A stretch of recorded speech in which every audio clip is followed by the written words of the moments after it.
Bonjour à tous. Alors, comme d'habitude, un élan du matin. Et cet élan, ce matin, euh, c'était pour vous parler de mes activités notamment en thérapie. Parce que là, je me rends compte que finalement, ce qu'on appelle thérapie est pour moi vraiment très fortement lié à ce qu'on appelle aussi la spiritualité. Voilà. Euh, donc, on va dire la base, dans ma pratique, c'est ce qu'on appelle la communication non violente de Marshall Rosenberg. Et pour moi, la communication non violente, ce n'est pas une méthode de communication. C'est pour moi, quand j'y suis entrée, quand j'ai découvert un nouveau paradigme, une nouvelle vision, une vision inclusive de la vie. Puisqu'en communication non violente, l'intention, c'est vraiment de pouvoir être en lien justement avec, de reconnaître et d'être en lien avec cette vie, autant celle qui nous traverse que celle chez l'autre. Et c'est pour ça qu'ensuite, avec cette reconnaissance, il est possible d'entrer en lien à partir d'une vision vraiment unifiée de la vie, c'est-à-dire hors conditionnement et qui a du coup beaucoup plus de goût. Voilà. Donc pour moi, la communication non violente, ça a toujours été une pratique spirituelle plus qu'un moyen de communication. Vraiment une pratique de se relier au vivant. Voilà, en dessous de toutes les façons, on peut dire, détournées de se manifester. C'est vraiment de revenir à la vie dans sa pureté, dans son élan jaillissant. Voilà. En gros, c'est de voir la beauté à chaque instant. Pour moi, c'est ça la communication non violente. Et c'est du coup dans ce paradigme inclusif où tout est inclus. Donc pour moi, ça rejoint tellement la spiritualité avec, avec ce principe de vie, par nature, que la vie est inclusion, puisque tout est en elle. On peut parler de la conscience aussi, c'est la même chose. Et ensuite, donc dans cette vision, je pratique un accompagnement individuel qui s'appelle les MAI, les multiples aspects intérieurs, qui est cousin à l'IFS, Internal Family System, mais qui justement est cousin parce que dans les MAI est inclus directement le paradigme de la CNV. Voilà, ce qui n'est pas forcément le cas de l'IFS.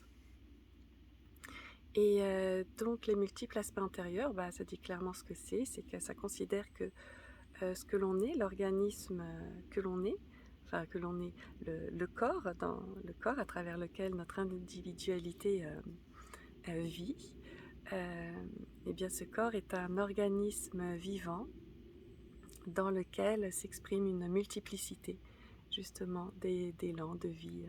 De vie.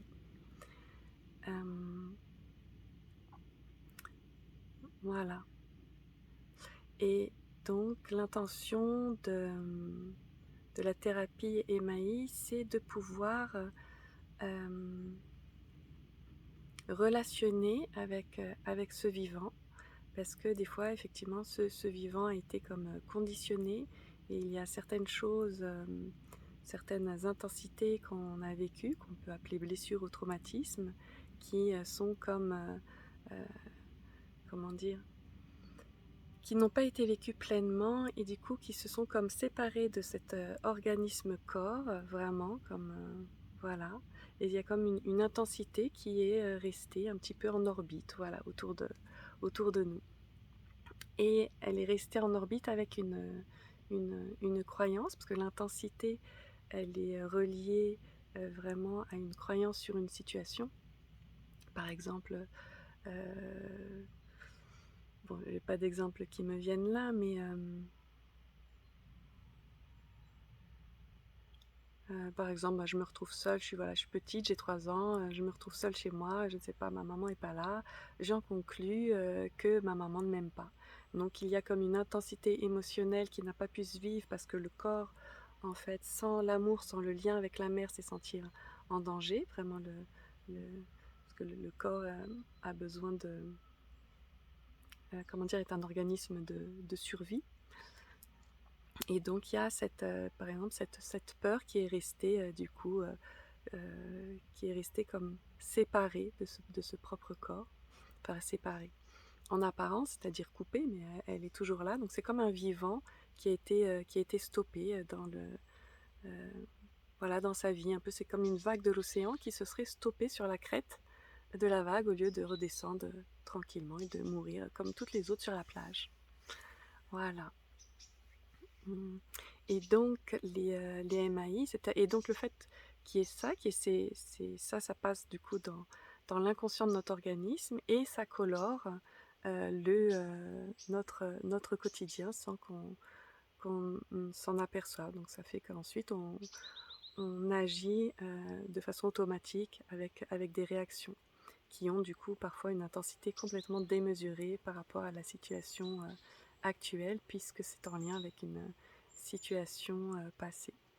Donc l'intention des MAI, c'est de pouvoir aller reconnecter avec tout ça, de pouvoir simplement permettre à cette vague qu'elle reprenne son mouvement et qu'elle reprenne voilà, le flot de la vie. Donc pour ça, on va simplement permettre à cette vie à travers notre corps actuel, de pouvoir se vivre, de pouvoir se dire, entendre quelle est la croyance, quelle est l'histoire qui a été ajoutée là-dessus pour pouvoir voilà, la démêler.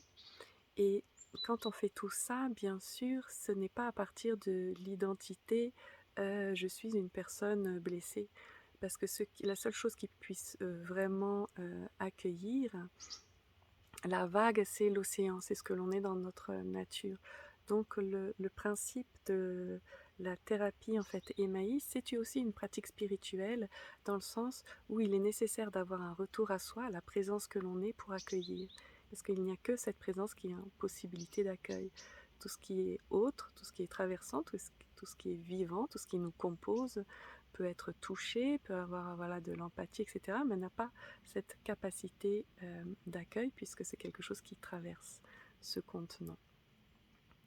Donc, même si dans la thérapie MAI, comment dire, l'intention de l'accompagnant est vraiment de permettre à la personne d'être dans la ressource du soi, de sa propre présence, afin d'accueillir tout ça.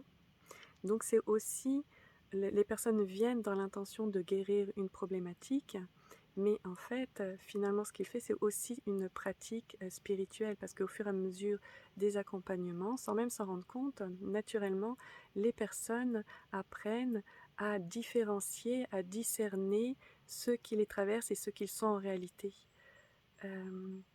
Voilà, c'est pour ça que j'étais naturellement pour moi amenée à faire ce stage de rencontre avec soi et notamment de le proposer au départ à toutes les personnes que j'accompagne parce qu'ensuite mettre de la conscience sur finalement ce qui est déjà expérimenté en séance, sur ce qu'ils goûtent déjà et simplement pour qu'ils puissent ensuite percevoir que cette ressource qui est là, à partir duquel ils vivent de plus en plus dans leur quotidien, mais sans la nommer, sans la définir, et bien qu'elle puisse être connue vraiment comme cette présence universelle et simplement enlever quelques croyances qui restent que c'est quelque chose de personnel.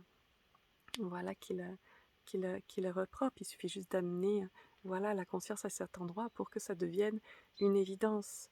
Voilà, donc il y a beaucoup de chemins pour cette spiritualité, pour se reconnaître. Il y a vraiment le chemin spirituel où on nous dit déjà vous êtes ça, et il y a aussi le chemin thérapeutique finalement où on expérimente ça sans le dire, et où à un moment donné, ça devient intéressant de pouvoir le conscientiser vraiment.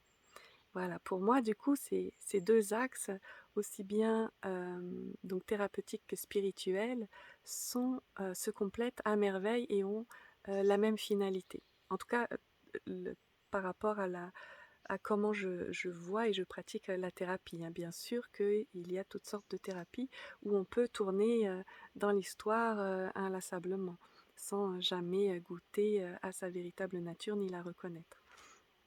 Voilà, mais c'est pas ce que je pratique. Et ça me fait beaucoup de joie, voilà, de voir vraiment à quel point tout ça c'est complet et à quel point ça c'est au service l'un de l'autre. Voilà, donc il y a ça. Et il y a autre chose que je vous parle peut-être dans une autre petite vidéo parce que je vois que ça fait déjà 10 minutes. Donc, à tout de suite pour vous parler de ma pratique des constellations familiales que j'aime beaucoup aussi. À tout de suite.